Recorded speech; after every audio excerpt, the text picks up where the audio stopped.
The Adventures of Pinocchio by Carlo Collodi. Chapter 11.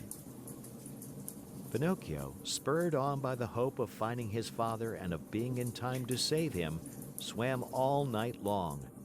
And what a horrible night it was! It poured rain, it hailed, it thundered, and the lightning was so bright that it turned the night into day. At dawn, he saw, not far away from him, a long stretch of sand.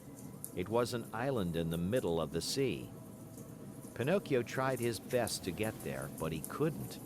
The waves played with him and tossed him about as if he were a twig or a bit of straw. At last, and luckily for him, a tremendous wave tossed him to the very spot where he wanted to be. The blow from the wave was so strong that, as he fell to the ground, his joints cracked and almost broke.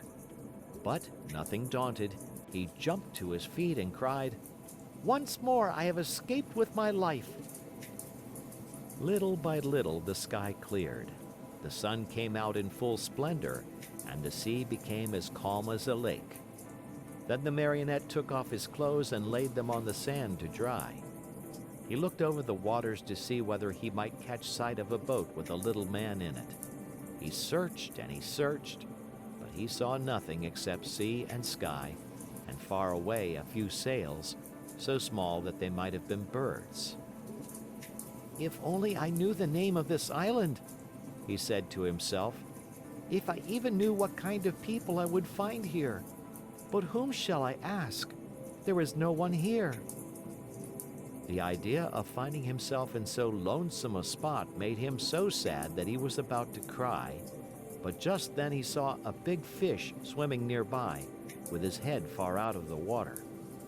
Not knowing what to call him, the Marionette said to him, "Hey there, Mr. Fish, may I have a word with you?" "Even two, if you want," answered the fish, who happened to be a very polite dolphin.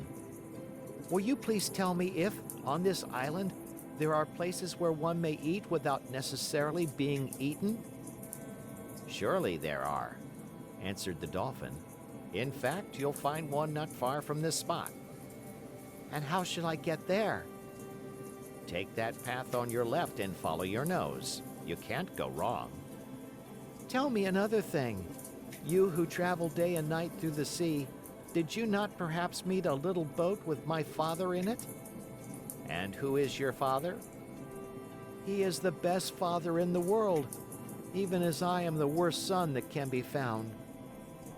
"In the storm of last night," answered the Dolphin, "the little boat must have been swamped." "And my father?" "By this time he must have been swallowed by the terrible shark, which for the last few days has been bringing terror to these waters." "Is this shark very big?" asked Pinocchio, who was beginning to tremble with fright. "Is he big?" replied the Dolphin. "Just to give you an idea of his size, let me tell you that he is larger than a 5-story building, and that he has a mouth so big and so deep that a whole train and engine could easily get into it." "Mother mine!" cried the Marionette, scared to death, and dressing himself as fast as he could, he turned to the Dolphin and said, "Farewell, Mr. Fish. Pardon the bother, and many thanks for your kindness." This said, he took the path at so swift a gait that he seemed to fly, and at every small sound he heard, he turned in fear to see whether the terrible shark, 5 stories high and with a train in his mouth, was following him. After walking a half hour, he came to a small country called the Land of the Busy Bees. The streets were filled with people running to and fro about their tasks. Everyone worked. Everyone had something to do. Even if one were to search with a lantern, not one idle man or one tramp could have been found. "I understand," said Pinocchio at once, wearily. "This is no place for me. I was not born for work." But in the meantime, he began to feel hungry, for it was 24 hours since he had eaten. What was to be done? There were only two means left to him in order to get a bite to eat. He either had to work or to beg. He was ashamed to beg, because his father had always preached to him that begging should be done only by the sick or the old. He had said that the real poor in this world, deserving of our pity and help, were only those who, either through age or sickness, had lost the means of earning their bread with their own hands. All others should work, and if they didn't and went hungry, so much the worse for them. Just then a man passed by, worn out and wet with perspiration, pulling, with difficulty, 2 heavy carts filled with coal. Pinocchio looked at him, and judging him by his looks to be a kind man, said to him with eyes downcast in shame, "Will you be so good as to give me a penny, for I am faint with hunger?" "Not only 1 penny," answered the coal man. "I'll give you 4 if you will help me pull these 2 wagons." "I am surprised," answered the marionette, very much offended. "I wish you to know that I never have been a donkey, nor have I ever pulled a wagon." "So much the better for you," answered the coal man. "Then, my boy, if you are really faint with hunger, eat 2 slices of your pride, and I hope they don't give you indigestion." A few minutes after, a bricklayer passed by, carrying a pail full of plaster on his shoulder. "Good man, will you be kind enough to give a penny to a poor boy who is yawning from hunger?" "Gladly," answered the bricklayer. "Come with me and carry some plaster, and instead of 1 penny, I'll give you 5. "But the plaster is heavy," answered Pinocchio, "and the work too hard for me." "If the work is too hard for you, my boy, enjoy your yawns and may they bring you luck." In less than a half hour, at least 20 people passed, and Pinocchio begged of each one, but they all answered, "Aren't you ashamed? Instead of being a beggar in the streets, why don't you look for work and earn your own bread?" Finally, a little woman went by carrying 2 water jugs. "Good woman, will you allow me to have a drink from one of your jugs?" asked Pinocchio, who was burning up with thirst. "With pleasure, my boy," she answered, setting the 2 jugs on the ground before him. When Pinocchio had had his fill, he grumbled, as he wiped his mouth, "My thirst is gone. If I could only as easily get rid of my hunger." On hearing these words, the good little woman immediately said, "If you help me to carry these jugs home, I'll give you a slice of bread." Pinocchio looked at the jug and said neither yes nor no. "And with the bread, I'll give you a nice dish of cauliflower with white sauce on it." Pinocchio gave the jug another look and said neither yes nor no. "And after the cauliflower, some cake and jam." At this last bribery, Pinocchio could no longer resist and said firmly, "Very well, I'll take the jug home for you." The jug was very heavy, and the marionette, not being strong enough to carry it with his hands, had to put it on his head. When they arrived home, the little woman made Pinocchio sit down at a small table and placed before him the bread, the cauliflower, and the cake. Pinocchio did not eat, he devoured. His stomach seemed a bottomless pit. His hunger finally appeased, he raised his head to thank his kind benefactress.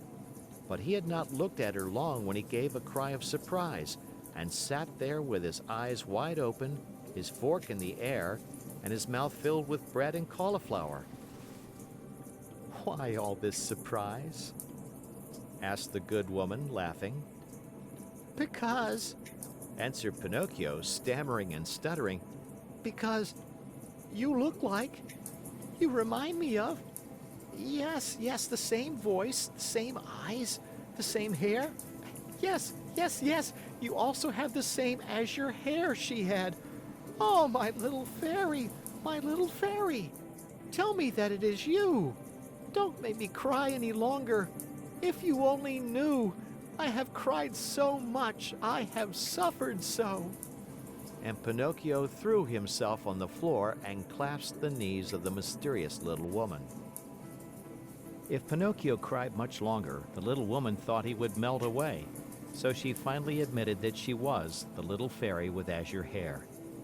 "You rascal of a marionette, how did you know it was I?" she asked, laughing. "My love for you told me who you were." "Do you remember? You left me when I was a little girl, and now you find me a grown woman. I am so old I could almost be your mother."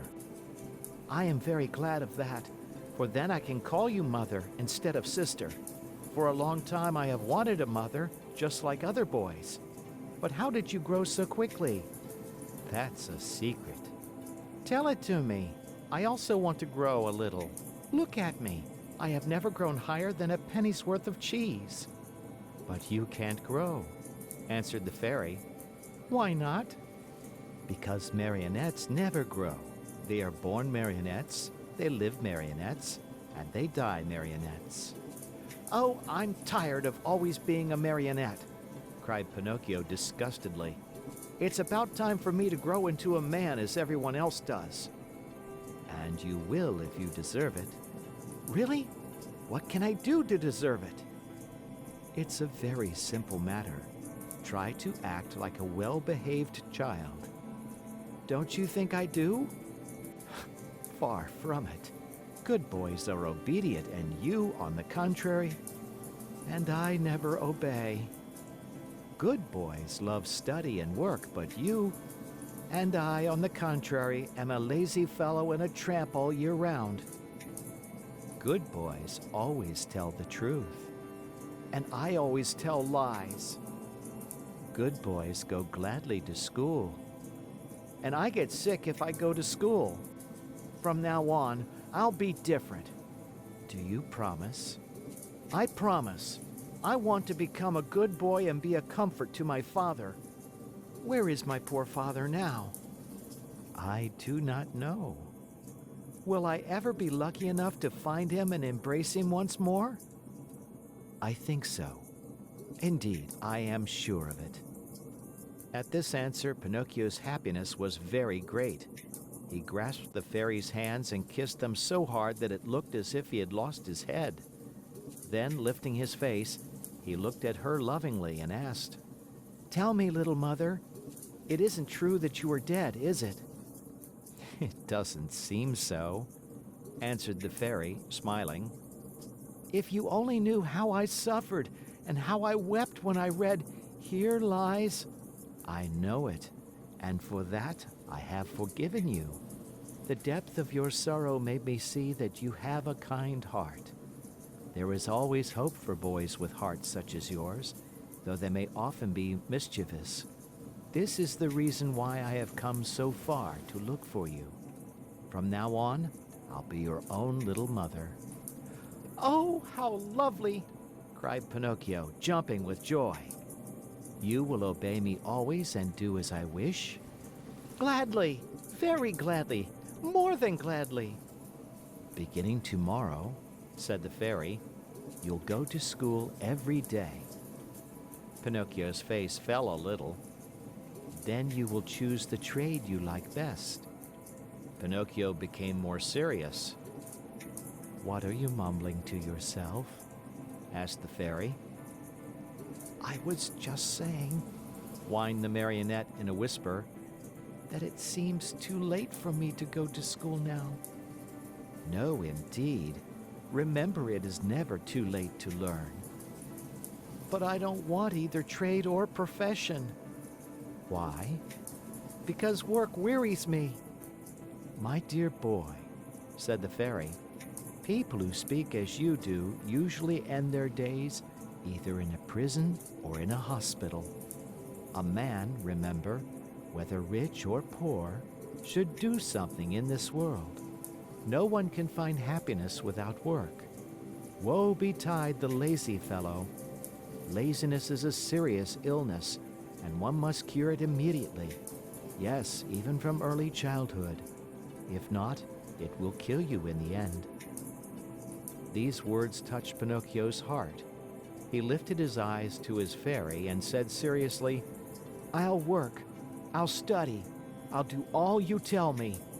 After all, the life of a marionette has grown very tiresome to me, and I want to become a boy, no matter how hard it is.